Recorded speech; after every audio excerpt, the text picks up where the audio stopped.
Welcome to Channel's Business Globe with me, Juliana Olayinka, from our studios here in London. So, the people of Britain have spoken and the Labour Party leader, Sir Keir Starmer, has become Prime Minister of the United Kingdom.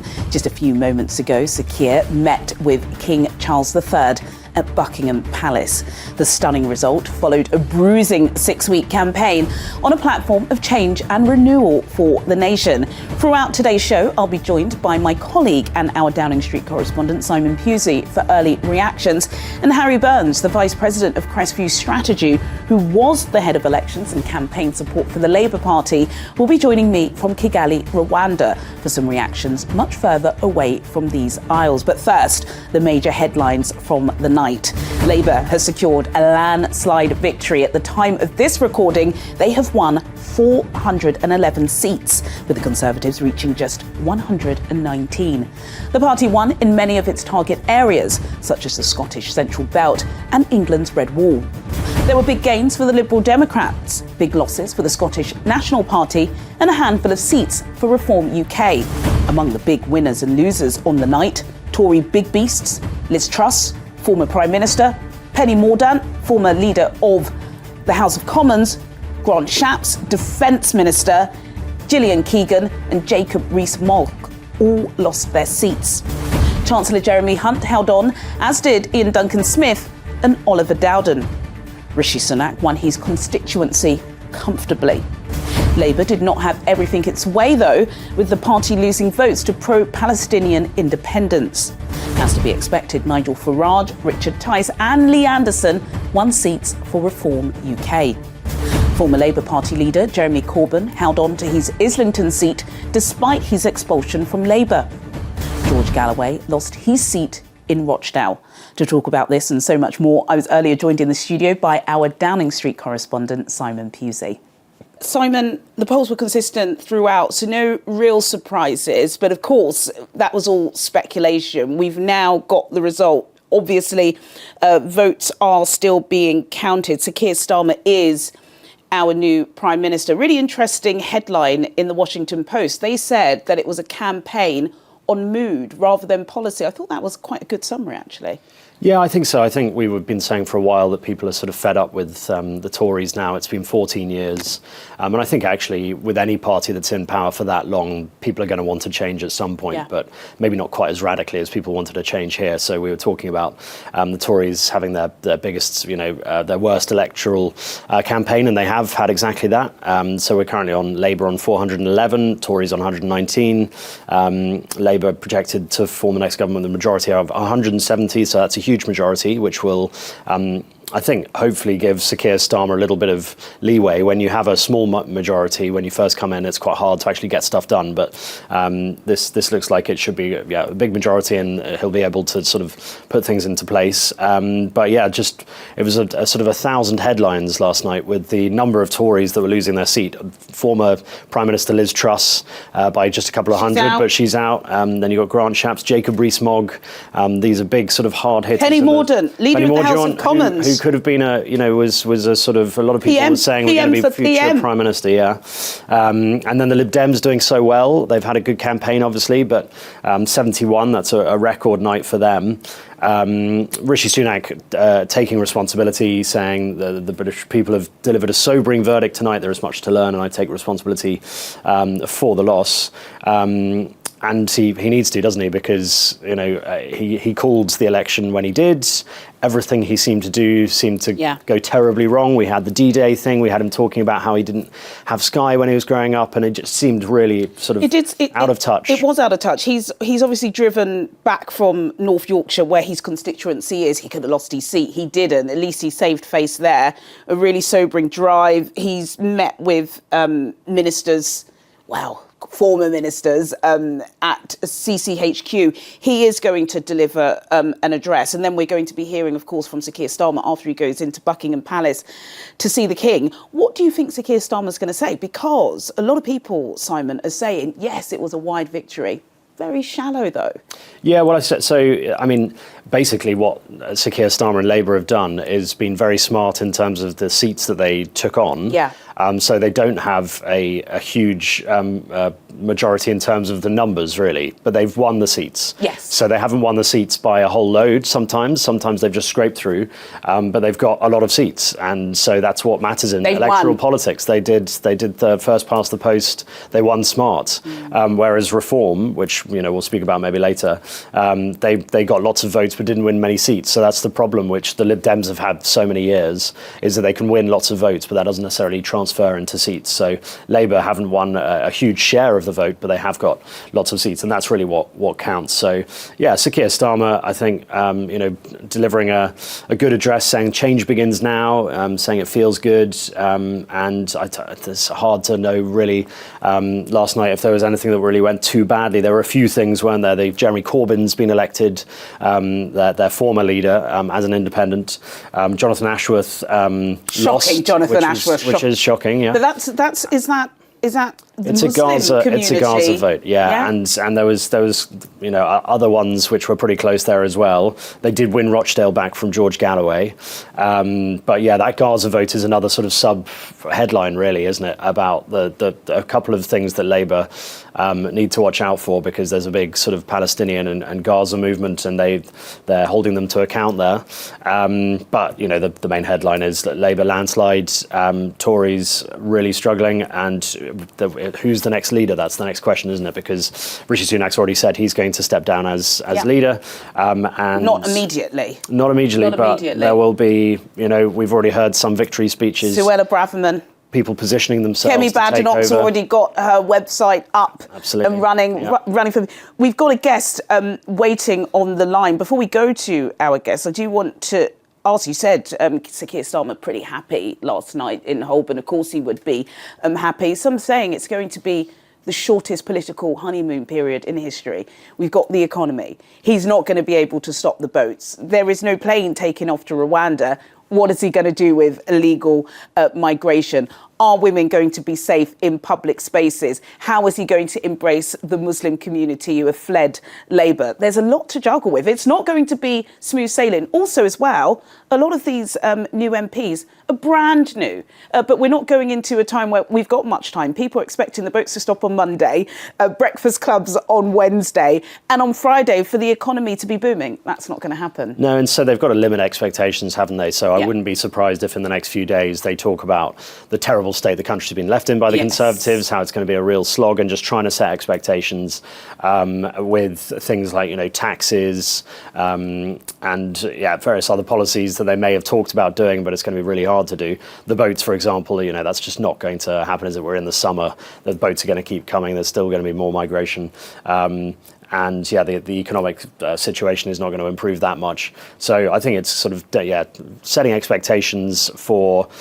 I totally agree with you. I think there isn't going to be that long a honeymoon period, and especially as you're going to have a very sceptical press now who are going to be sort of nipping at their heels. They'll be sort of scrutinising them more than ever, in the same sense that they've been scrutinising Rishi Sunak and the Conservatives over the last few years. So I don't think there will be a big honeymoon period like maybe we saw with Tony Blair.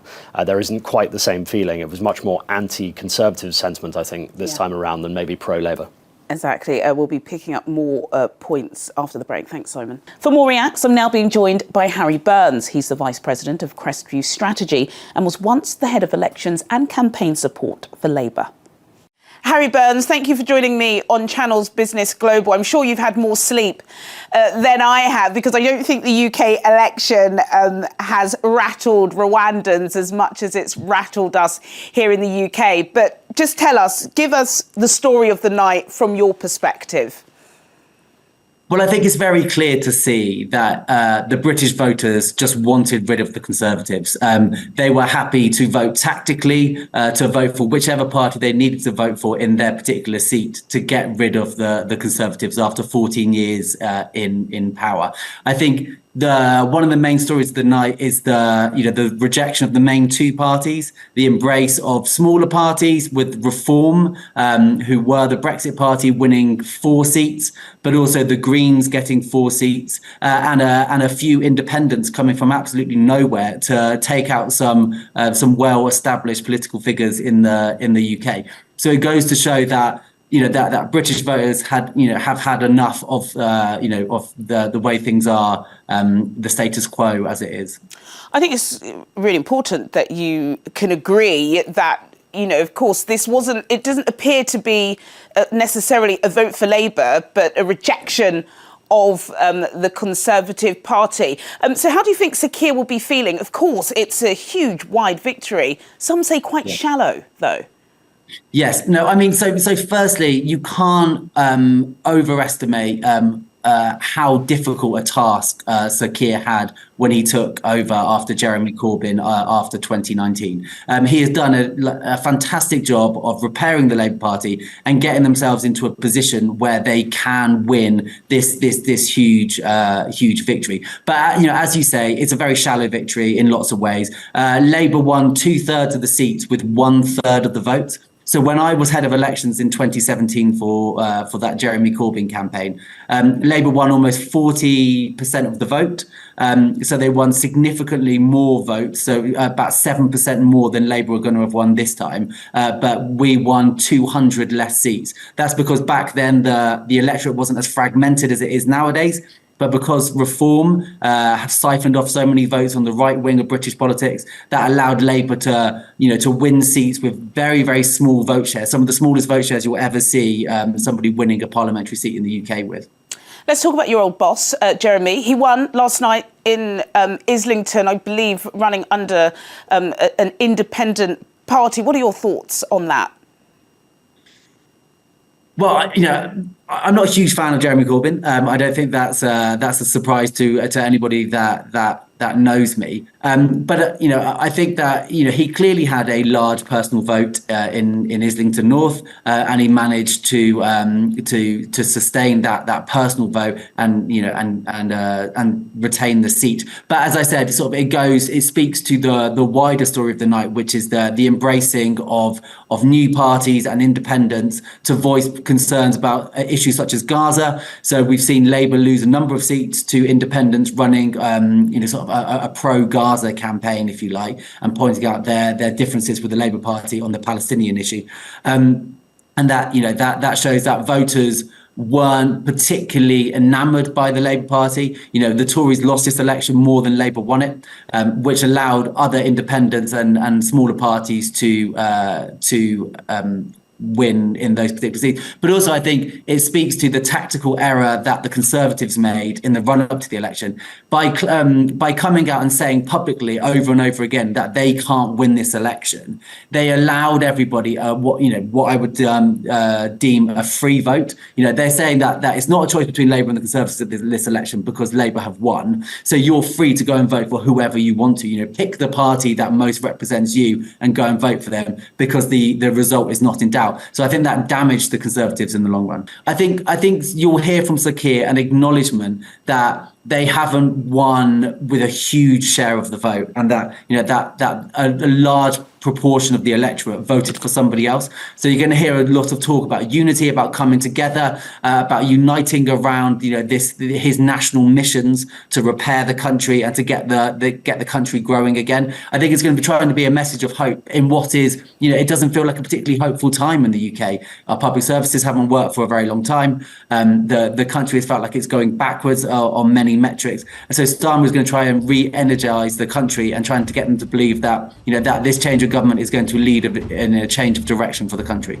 Harry Burns, Senior Vice President of Crestview Strategy. Also, Harry used to run the election campaign for the Labour Party. Thank you so much for your time and expertise today, Harry. Coming up on Channel's Business Global, more on reactions following Labour's landslide victory of the UK election. Do stay with us. Welcome back to Channel's Business Global with me, Juliana Olayinka, from our studios here in London. Sterling inched higher this morning on a muted market reaction to the Labour Party securing a resounding and long-predicted UK general election victory, with investors hoping that leader Sir Keir Starmer will usher in a period of relative political and economic stability. The pound was up 0.1% against the dollar in early trading, while FTSE 100 futures were pointing 0.3% higher. The move comes after investors had been gradually turning more positive on sterling in recent weeks, with the currency rising 0.4% against the dollar and 0.5% against the euro. This is since Rishi Sunak called the election on the 22nd of May. French President Emmanuel Macron congratulated Sir Keir Starmer on his victory in Thursday's election, and he said he was pleased with his first discussion with the new leader. We will continue the work begun with the UK for our bilateral cooperation for peace and security in Europe, for the climate and for AI. That's what he said on this post in X. Keir Starmer is Britain's new Prime Minister, but who is the man who'll be holding the keys to number 10 Downing Street? Keir Starmer is a highly intelligent man. As you are aware, he was the head of prosecution in this country, and for someone to get to that level, the level of intelligence, it's a very humorous human being. He's very funny. It's somebody that is very warm. There is a difference when you trying at this point in time. I'm not saying he's not faking anything, but at this point, he's applying for a job. And that application is being sent to people in this country. And we all know when you go for interview, when you are applying for a job, there is your demeanor is different from when you are on the street or chatting to your friends or family. That's what we are seeing in Keir Starmer. But I can say to you, he is a warm, intelligent, and very funny man. So that was the former mayor of Hackney, Labour Party member Susan Fajana-Thomas. Quite surprised she called Sir Keir Starmer funny. We haven't really seen much of his funny side. Some people have described him as being quite dull. Clearly, he's a very smart man. You can't be head of prosecutions for England and Wales and not be smart. But does he have enough gravitas? That was the problem with Rishi, wasn't it? Very smart, but not really a politician. Is Sir Keir Starmer going to be able to appeal to the entirety of Britain? Not sure. I think in the latter few months of the campaign at PMQs and things, when it was really going badly for Rishi Sunak, you could see him lighten up a bit, make a few more jokes. He seemed to be more confident. He does seem a little bit awkward. I think we've heard a lot about how he's a very private man and how he's had sort of family struggles. He cared for his mother quite a lot. But I don't think... it's quite hard, isn't it? It's quite hard to know whether... We don't want him to be a showman like Boris Johnson because we want a prime minister to run the country and do it well and do it with aplomb. But I think he doesn't have that kind of charismatic charm, really. I think he is probably slightly better than Rishi Sunak in that sense. But what most people seem to say about him is that he's, ball on the money on the ball in terms of the detail, in terms of, and he's very ruthless. And we've seen this in this election, how ruthless he is. He wanted to win big. He's won big. He wanted to appeal very broadly, and he's done that. And this is not a left-leaning Labour Party, is it? This is nowhere near a Jeremy Corbyn. No. This is him trying to win as many Tory seats as possible. So while Reform took quite a few, I think Labour took quite a few potential Tory seats because of that broad appeal. He's talking about getting net migration down. He's talking about taking it easy with cutting pollution taxes and things. He's kind of appealing to the Conservatives who were dissatisfied. But in terms of his, I know a lot of his appeal, I think, comes from him sort of talking about his family struggles and him as a carer when he was younger. And he was, a lot of the Labour PR campaign was trying to do that. And I think Sir Davey probably did that a little bit better, but they were trying to talk about him as a person. But he's just quite an awkward, sort of straight kind of guy. And whether we'll see him lighten up now he's in office, and, it's been 4 years really where he's been, or 3 years, where he's been waiting for this moment, and now it's come, we might see a slightly different we may see a slightly different. Pretty interesting that you use the word ruthless. I think I would agree with you because, of course, goodness me, the Labour Party has totally changed over the past 5 years. Nobody was anticipating he'd get this landslide victory. His stance on with Diane Abbott Jeremy Corbyn, others. What do you think his not shadow cabinet, what do you think the cabinet is going to look like? David Lammy, really popular black MP here, he has been shadow foreign secretary. He's apparently out. Angela Rayner, deputy leader. There have been suggestions that they basically don't get on. Very different upbringings. What is going to be the makeup of his cabinet, do you think? Well, I think we probably will see Angela Rayner because she's been such a big prominent part of the electoral campaign. But because he is ruthless, who knows? He may have put David Lammy and people like that in the spotlight because he knows they're popular and they'll get votes. But who knows? If it's not for him, then maybe people will be out. Will we see the Miliband brothers back? Well, potentially. I'm not sure what his relationship is with those people, but it might be a case that he's put up these people in front of the cameras for the electoral campaign, and then when he sits down, he might think, no, I can't work with these people.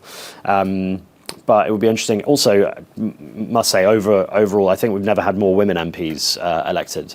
So we might see quite a strong female gathering on the cabinet. Like Yvette Cooper, very, very popular. She's been Shadow Home Secretary. She's tough. Yes, yeah, absolutely. And there's some big hitters in the Labour Party, female members, who really carried that. You know, Rachel Reeves has been there Shadow the entire time. Chancellor now. So I think we'll see quite a few big, powerful women on the Labour benches.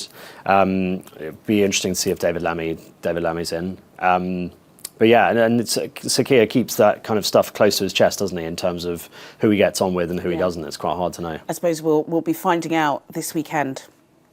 Apart from Labour, one party that also had a pretty decent campaign and electoral result is Reform UK, a political party that has been described by some as a populist movement. While Reform has not yet achieved the same level of success as some of its counterparts in Europe, its performance in the UK's recent general election has been seen as a worrying sign by many. Donald Trump has congratulated Nigel Farage on his victory in Clacton as the former US president celebrated his close ally's performance overnight. The presumptive Republican nominee posted on his platform Truth Social that Farage was a man who truly loves his country. Farage has held close ties with Trump since the 2016 EU referendum and is expected to support his US election campaign this year. There are significant strategic and geopolitical movements in Europe at the moment, especially with the far right, and also populist nationalist movements that I think African leaders as a whole should be paying close attention to, not least because of the volume of people from Africa that are migrating to Europe. And Britain, for example, was one of the main destinations for Nigerians to come and work in the healthcare sector over here. And these will have some ramifications for the African diaspora in Europe unless there is something being done at the domestic level in Africa. And I think perhaps the focus on Putin and China in Africa it needs to be better balanced against the movement that we're now seeing in Europe. Well, sadly, that's all we have time for today. But as always, do get in touch with your comments and suggestions. I'll see you at the same time next week for more in-depth business analysis.